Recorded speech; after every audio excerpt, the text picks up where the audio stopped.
na hindi tayo ma-distract at ang focus natin buong umaga ay sa Panginoon. Okay? Let's call, Brother Raymond, i-lead mo ang ating opening prayer.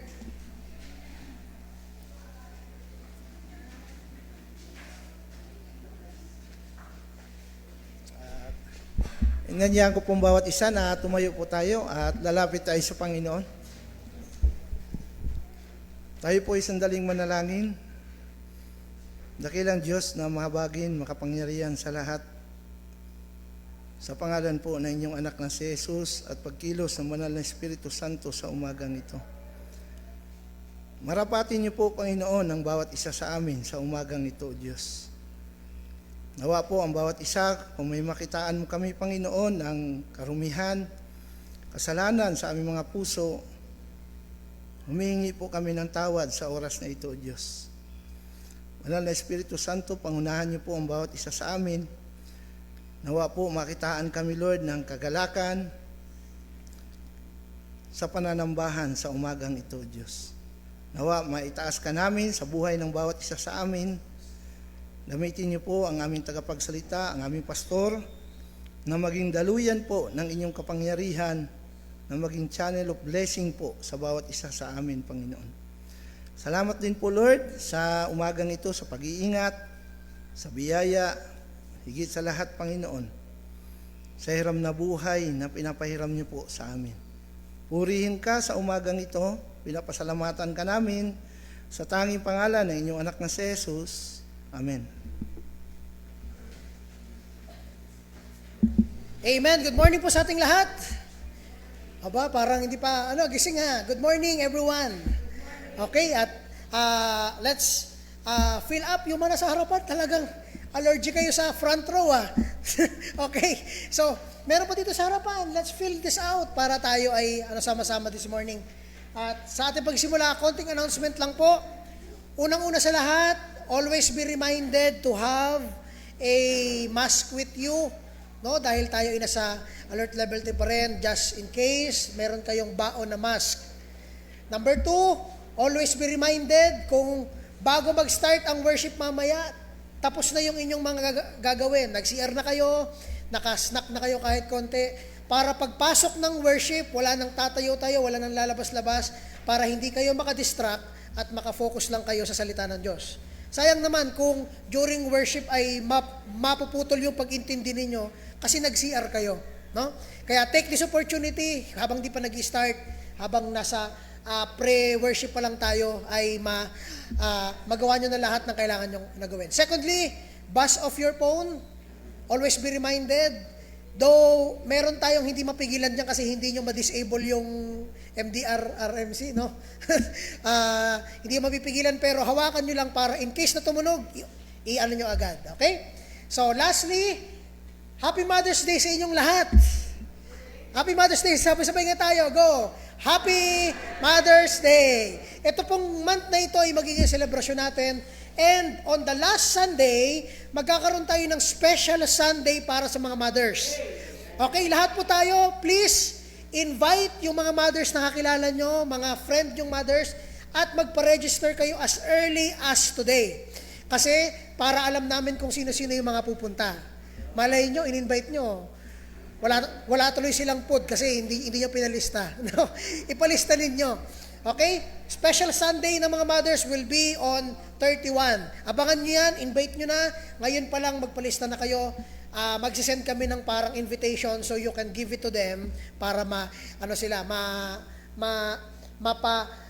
lagyan nyo ng pangalan, ma-send nyo pabalik. Okay? That will be on the last Sunday ng May. At meron kami dyang mga surprise na abangan ninyo. Okay? Yung mga matitinding surprise na yan. Okay? Lastly, thankful tayo sa Panginoon for the safety ng atin pong lugar. Though yung iba ay naapektuhan, ipag-pray natin ang ating mayon since talagang tuloy-tuloy. Meron pa pati ngayong possible ng lahar flow. So please pray for that. Ipag-pray natin ang ating bayan, kabilang bayan at ang buong ng Albay, no? Don't forget that, ipag-pray po natin. Okay? So, As we start our service, tayo po ay magkakaroon ng isang awitan. Tatawagin ko si Brother Don para ipakanta ang ating welcome song. Pero i-recognize muna natin ang ating visitor this morning. Okay? So, siya po ay si Apple, pagpasensya niyo ako kung hindi ko mababanggitan ng maayos Lucias. Tama po ba? Okay, nasakto ko. Apple Lucias. Tama yung pag-pronounce ko.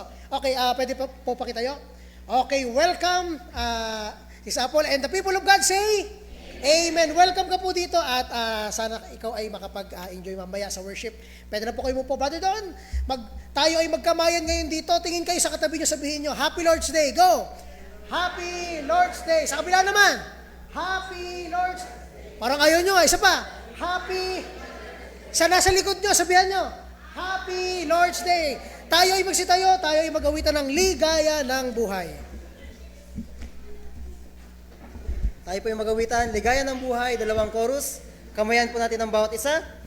Ligaya ng buhay, si ligaya ng buhay, kung kilala mo si Kristo. Ligaya ng buhay, kung siya'y manunubos mo. Babaguhin ang iyong buhay, kung siya ay ang maging kay Kristo ay tunay na ligaya ng buhay. At siya ay babalik upang tayo'y kanyang kunin. At siya ay babalik upang dalhin sa piling niya. Kaya ikaw kaibigan, magbago ka ng iyong buhay. Ang maging kay Kristo ay tunay na ligaya ng buhay. Tayo po magsiupo. Balik na po tayo sa ating mga upuan. Tawagin ko po yung MC, please.